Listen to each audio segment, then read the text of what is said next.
কিভাবে মারলা? সিফাতে মেরেছি। মুখে মুখে মুখে একটা ইয়া দিছে গামছা। গামছা, মুখে গামছা ঢুকাই দিছে। তারপর তারপর সে গলায় চেপে ধরছো, তারপর মরে গেল। তারপর তারপর সে একটা বস্তা মুখে করে আলিস একটা বস্তার মধ্যে পরে কোথায় রাখছো? ঘরকে লেখে ফেলেছে। ঘরে কোনায় কোন দিকে? মেয়েরে নিলা, তোমার হেফাজতে নিলা। মেয়েরে কি বললাম? মেয়ে কি বললা? চলো চোরানো করতে চাই। ঘুরতাম যাই। হ্যাঁ, তো মেয়ে কি বলে? তুমি যাচ্ছি যাবে। যাবো। হ্যাঁ, তারপর তারপরে এগুলো মাগো তুমি গেলাম কোথায় গেলা ঘুরতে? বাবার পার্কে দেখলাম। কোনটা? কোথায়? কোন পার্কে? হ্যাঁ, কোন পার্কে গেছিলা? বাদুঘর। বাদুঘর। হ্যাঁ, না রসুলপুর। হ্যাঁ, রসুলপুর না বাদুঘর? কোন পার্কে গেছো? রসুলপুর পার্কে গেছো নাকি বাদুঘর? রসুলপুর পার্কে গেলা। পার্কে যাওয়ার পরে এই ঘোরাঘুরি করলাম। সে ঘোরাঘুরি করলা সেখানে 4টা-5টা পর্যন্ত। বাড়িতে আসছে আবার। কয়টার সময় আসছো? এবার গাড়ি বের 10টা বাজছে। রাত 10টায় বিভিন্ন জায়গায় ঘুরে গেলো, পার্কে বন্ধে টন্ধে মেয়েদের মধ্যে খাওয়াইছো দাওয়াইছো। রাত 10টার সময় বাসায় চলে আসছো। তারপর তো এসে এসে অফিসে ইয়ে করে আবার একটু মেয়েদের হাতে বলো না কি করছো? জিরাসি কষ্ট ফ্যানটা চাল্লা। হ্যাঁ, ছাড়ার পরে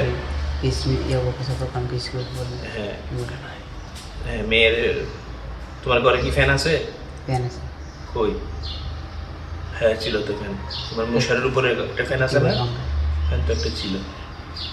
আচ্ছা, তারপর মেয়ের বুকসুক বলো কি কি করছো? সমস্যা না, বলো। একটু কিস টিস করছো? হ্যাঁ, তারপর মনে হচ্ছে দূরে করছে না, বইলা দিব মাকে বইলা দিব। সে চিৎকার করছে, বলছে মারে বলে দিব। তুমি বলছো আমার ইজ্জতটা মায়ের না, তোমার মারে বলে দিলে সবাই বলো না, সেটা বলো, রিয়েল যেটা সেটা বলো। আমি কিছু বললো না, কইলে একটা শরম আমার মানে ইজ্জতটা চলে যাবে তোমার মারে সব বলে দিলে। হ্যাঁ, ছেলেটা আরাম। হ্যাঁ হ্যাঁ হ্যাঁ, তারপর সে না বলছে আমি বলে চিৎকার করে বলে দিয়ে বলছে কি করব কি না বাধ্য হয়ে আমি শেখে গেছি। কিভাবে মারলা? সিফাতে মেরেছি। মুখে মুখে মুখে একটা ইয়া দিছে গামছা।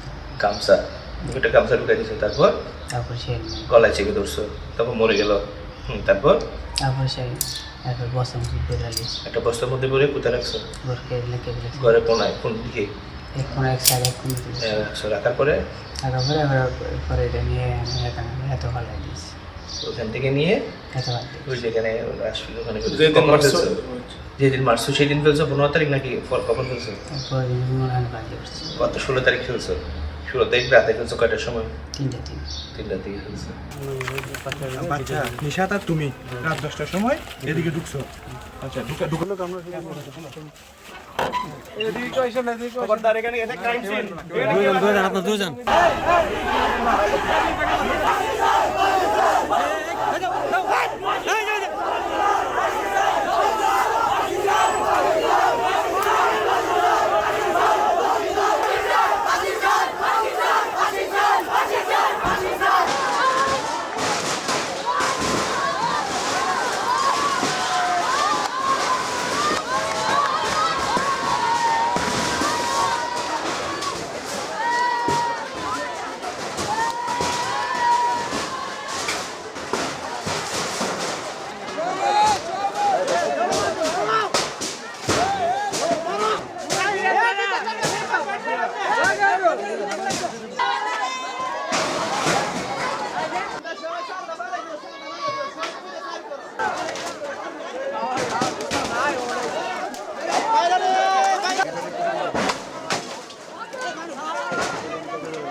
যে মেয়েটা মারা গেছে নিশাত আমার সম্পর্কে নাতিন।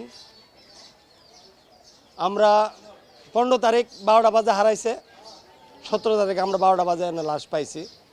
পুলিশে তদন্ত কমিটি প্রায় 5টা কমিটি, পিবিআই, ডিবি, সিআইডি, থানা পুলিশ সবাই যথেষ্ট সম্মানের সহিত খোঁজখবর নিয়ে আমাদেরকে আসামি ধরছে। আসামি ধরাতে আমরা খুশি, আমরা উপযুক্ত বিচার চাই। যে আমাদের ব্রাহ্মণবাড়িয়ায় যে শিশুটাকে হত্যা করা হয়েছে আমরা তার ফাঁসি চাই। আর তার বাড়িঘর এখন পুরানো হয়েছে, আমরা তার ফাঁসি চাই, সবাই মিলে আমরা তার ফাঁসি চাই। আর যদি তাকে ফাঁসি না দেওয়া হয় তাহলে আমরা ব্রাহ্মণবাড়িয়ায় বিক্ষোভ মিছিল করবো ইনশাআল্লাহ। আর বিচারটা সুষ্ঠু হওয়ার জন্য আমরা মোহনপুর স্কুলের মাঠ আছে, এই মাঠের মধ্যে আইনা অত্র এলাকার সামনে তার ফাঁসি দিতে হইব। তারেক জিয়ার কাছে আমি আবেদনটা চাই, এই জনগণের কাছে চাই, এই যে একটা শিশু বাচ্চার এমন একটা কাজ করলো, এই যে মুনপুরের সামনে মাঠের ময়দান না, এই ফুলারে আমরা জনগণের সামনে ফাঁসি চাই। আমি দেশ এবং দেশবাসীদের কাছে এবং সরকারের কাছে সর্বনিম্ন এই শিশু হত্যার ফাঁসি চাই। একটাই আমার আবেদন, এমন একটা শিশুকে যেন এত বড় দুর্ঘটনা করেছে, আমি তার ফাঁসি চাই। এবং আপনারা কি বলেন? এমন একটা নিষ্পাপ বাচ্চারে বলে মারছে, হের ফাঁসি চাই, সবাই মিলে বলেন ফাঁসি চাই। নিশাত হত্যার মামলা দত্ত কার্যকর হোক, এটা বিচার চাই। এবং যে দর্শক এই ঘটনা ঘটাইছে আমরা ওর ফাঁসি চাই। আমি দেশবাসীর কাছে, আপনাদের সকলের কাছে আমাদের আবদার, প্রশাসনের কাছে আমাদের আবদার, যে নিশাতকে যে হত্যা করেছে তার ফাঁসি চাই। আর তার সাথে আরো যারা জড়িত আছে তাদেরকে সব ফাঁসি চাই। ফাঁসি